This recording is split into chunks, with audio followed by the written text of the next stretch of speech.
வணக்கம். ஆகாஷ்வாணி திருச்சிராப்பள்ளி. மாநில செய்திகள் வாசிப்பவர் சாந்தி ரமேஷ். தலைப்புச் செய்திகள். பிரதமர் திரு நரேந்திர மோடி தமது இஸ்ரேலிய பயணத்தின் ஒரு பகுதியாக அந்நாட்டு நாடாளுமன்றத்தில் இன்று உரையாற்றுகிறார்.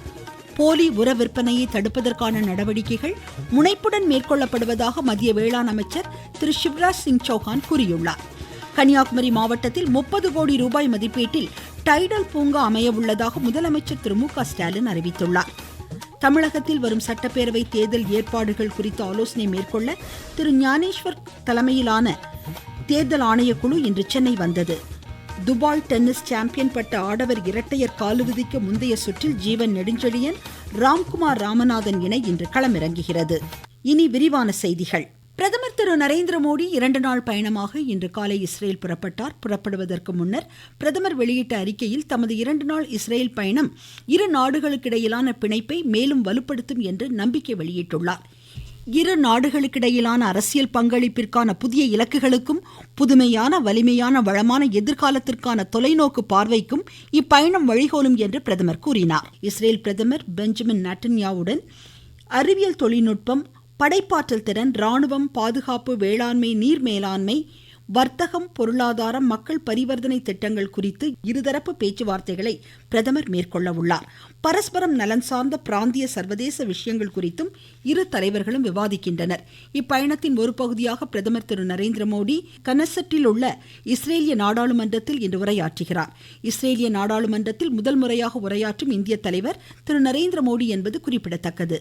நாளை இஸ்ரேல் அதிபர் ஐசக் ஹெர்சாகை பிரதமர் சந்தித்து பேசுகிறார். இதனிடையே பிரதமர் திரு நரேந்திர மோடியின் வருகையை ஆவலுடன் எதிர்நோக்கி இருப்பதாக இஸ்ரேலிய அதிபர் ஐசக் கூறியுள்ளார். விவசாயிகளுக்கு கடன் வழங்குவதற்கான வேளாண் அடையாள அட்டை விரைவில் அறிமுகம் செய்யப்படும் என்று மத்திய வேளாண் அமைச்சர் திரு சிவராஜ் சிங் சௌஹான் கூறியுள்ளார். புதுடெல்லியில் பூசா வேளாண் மையத்தில் 2 நாள் விவசாய மேளாவை இன்று துவக்கி வைத்து உரையாற்றிய அமைச்சர், பிரதமரின் பயிர் காப்பீடு திட்டத்தின் கீழ் விவசாயிகளுக்கு 1,92,000 கோடி ரூபாய் வழங்கப்பட்டுள்ளதாக கூறினார். அனைவருக்கும் உரங்கள் கிடைப்பதை நோக்கமாக கொண்டு அரசு செயலாற்றுவதாகவும் போலி உர விற்பனையை தடுப்பதற்கான நடவடிக்கைகள் முடுக்கிவிடப்பட்டுள்ளதாகவும் அவர் எடுத்துரைத்தார். மத்திய மாநில அரசுகளுக்கிடையே ஒருங்கிணைந்த வேளாண் நடவடிக்கையின் அவசியத்தையும் திரு சவான் வலியுறுத்தினார். உலகளாவிய தேக்க நிலையில் அரசியல் ஸ்திரத்தன்மையை நிலைநாட்டி ஆயுத கலாச்சாரங்களை தடுத்து நிறுத்துவதன் அவசியத்தை இந்தியா வலியுறுத்தியுள்ளது.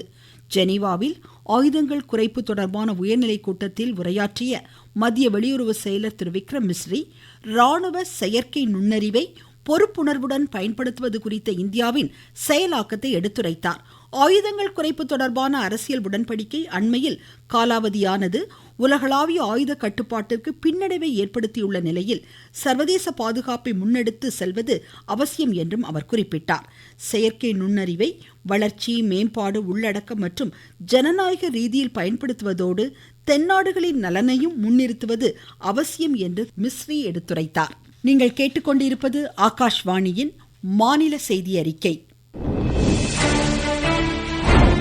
மக்கள் போற்றும் மத்திய பட்ஜெட். தமிழகத்தின் ரயில் மேம்பாட்டு திட்டங்களுக்கு 7,611 கோடி ரூபாய் நிதி ஒதுக்கீடு. சென்னையிலிருந்து ஹைதராபாத் மற்றும் பெங்களூருவுக்கு புல்லட் ரயில் வழித்தடம். தென்னை விவசாயிகளுக்கான ஊக்குவிப்பு திட்டம். ஆதிச்சநல்லூரில் சர்வதேச தரத்திலான கலாச்சார மையம். பொதிகை மலையில் மலையேற்றத்திற்கான வழித்தடம். பழவேற்காடு ஏரியில் பறவைகள் காட்சி மையம். மாவட்டந்தோறும் மகளிர் விடுதிகள். தமிழகம் மட்டுமின்றி நாடே போற்றும் மத்திய நிதிநிலை அறிக்கை. வளர்ச்சியடை இந்தியாவிற்கான பயணத்தில் மோடி அரசு தொடரும் சீர்திருத்த நடவடிக்கைகள்.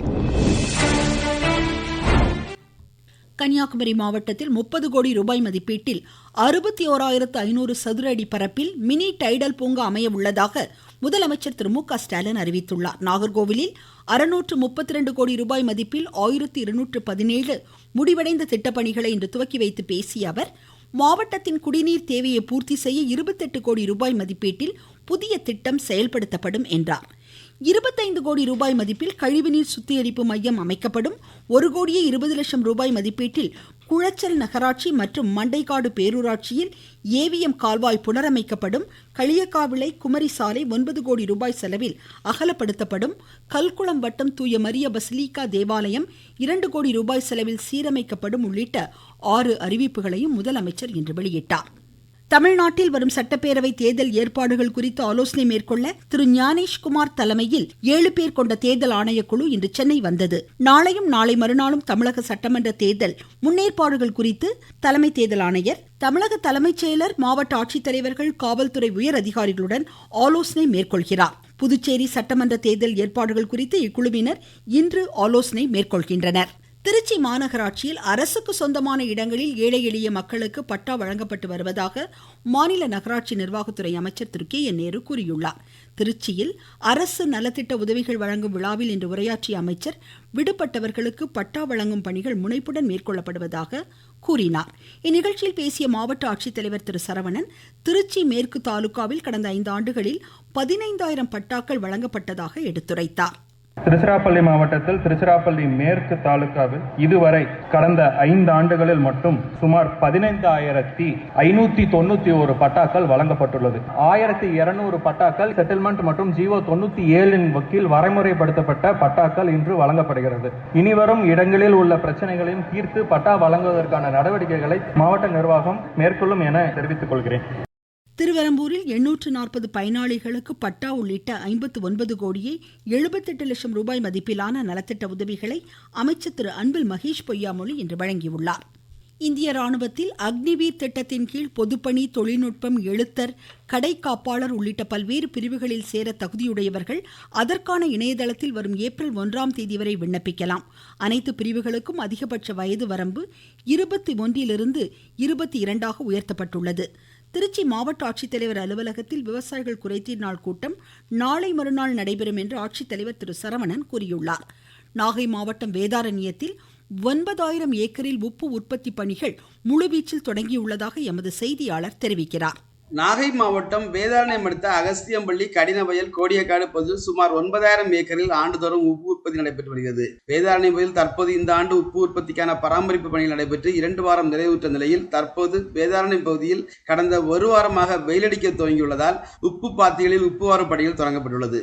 தற்போது உப்பை சேகரிக்கும் பணியிலும் தொழிலாளர்கள் தீவிரமாக ஈடுபட்டுள்ளனர். இதனால் உப்பள உற்பத்தியாளர்கள் மகிழ்ச்சி அடைந்துள்ளனர். நாகையிலிருந்து செல்வன் ஜபராஜ். ராமநாதபுரம் மாவட்டத்தில் பிரதமரின் வித்யாலட்சுமி திட்ட கல்வி கடன் முகாம் நாளை நடைபெறுகிறது. இதுகுறித்து எமது செய்தியாளர். ராமநாதபுரம் மாவட்ட நிர்வாகம் மற்றும் முன்னோடி வங்கியை இணைந்து நடத்தும் 2025-26 ஆண்டிற்கான உயர்கல்விக்கான பிரதம மந்திரி வித்யாலட்சுமி திட்ட கல்வி கடன் முகாம் நாளை நடைபெற உள்ளது. அங்கீகரிக்கப்பட்ட கல்வி நிறுவனங்களில் பட்டப்படிப்பு, உயர்படிப்பு, தொழில்நுட்ப தொழில்முறை பாடநெறிகளில் சேர்க்கை பெற்றுள்ள மாணவர்கள் பங்கேற்கலாம். கல்வி கடன் முகாம்களில் விருப்பமுள்ள மாணவ மாணவிகளும் பெற்றோர்களும் கலந்து கொண்டு பயன்பெறலாம் என மாவட்ட ஆட்சித்தலைவர் தெரிவித்துள்ளார். ராமநாதபுரத்திலிருந்து கார்த்திகேயன். பெரம்பலூரில் 10வது புத்தக திருவிழா நாளை மறுநாள் தொடங்கும் என்று ஆட்சித்தலைவர் திருமதி மிருணாளினி கூறியுள்ளார். அடுத்த மாதம் 8ஆம் தேதி வரை நடைபெறவுள்ள இவ்விழாவில் 1 லட்சத்திற்கும் மேற்பட்ட புத்தகங்கள் அரங்குகளில் இடம்பெறவுள்ளன. துபாய் டென்னிஸ் சாம்பியன் பட்ட போட்டியின் ஆடவர் இரட்டையர் காலிறுதிக்கு முந்தைய சுற்றில் இந்தியாவின் ஜீவன் நெடுஞ்செழியன், ராம்குமார் ராமநாதன் இணை பிரான்சின் ஆல்பனோ ஒலிவெட்டி, தியோ அரிபேஜ் இணையை இன்று எதிர்கொள்கிறது.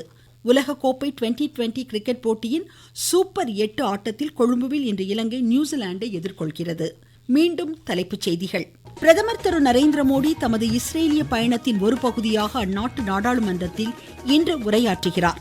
போலி உர விற்பனையை தடுப்பதற்கான நடவடிக்கைகள் முனைப்புடன் மேற்கொள்ளப்படுவதாக மத்திய வேளாண் அமைச்சர் திரு சிவராஜ் சிங் சௌஹான் கூறியுள்ளார்.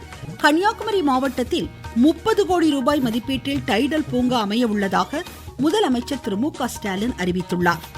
தமிழகத்தில் வரும் சட்டப்பேரவை தேர்தல் முன்னேற்பாடுகள் குறித்து ஆலோசனை மேற்கொள்ள திரு ஞானேஷ்குமார் தலைமையிலான தேர்தல் ஆணையக்குழு இன்று சென்னை வந்தது. துபாய் டென்னிஸ் சாம்பியன் பட்ட ஆடவர் இரட்டையர் காலிறுதிக்கு முந்தைய சுற்றில் ஜீவன் நெடுஞ்செழியன், ராம்குமார் ராமநாதன் இணை இன்று களமிறங்குகிறது.